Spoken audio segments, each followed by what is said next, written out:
Bana, katika picha zangu nilikutana na hii post ya swala zima la darasa kuwekewa sumu kwenye chakula. Nikasema si haba nipitie nifanye uchunguzi nione hii swala limekaaje. Sasa nikaamua nipitie kwenye Instagram account ya Darasa CMG255.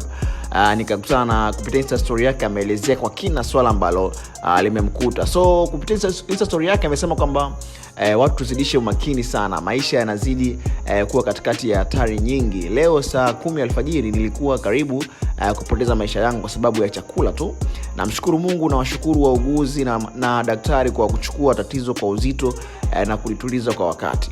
Kwa sasa nipo nyumbani na naendelea vizuri kiasi, na nimeipokea hali hii kama nafasi nyingine niliyopewa kwenye maisha, na naahidi kuitumia tofauti sana. Asante kwa kila aliyeniweka kwenye dua zake.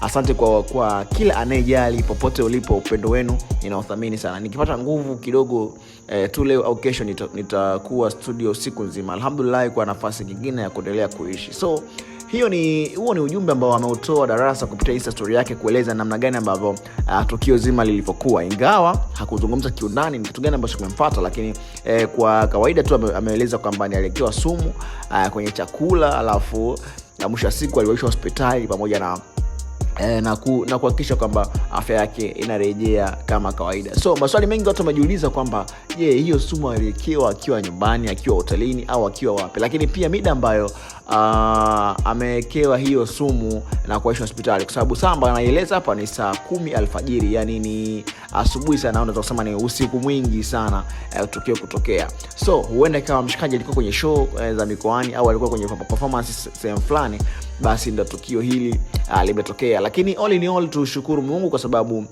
jamaa anawakilisha sana game ya Bongo Flava na kuhakikisha kwamba game anaifanya vizuri. So ni mzima wa afya tele. Tuendelee kumuombea mshikaji arudi kwenye hali yake ya kawaida, kuhakikisha kwamba burudani inarejea kama mwenyewe anavyojiita Mr. Burudani. Unamwona gani jua ile swala ambalo limetokea? Dondosha maana kupitia niambie, lakini nikusiki mpenzi mtazamaji, kama bado subscribe na wakati wako kuhakikisha kwamba unaweza kutufuatilia ambacho kimeandikwa subscribe.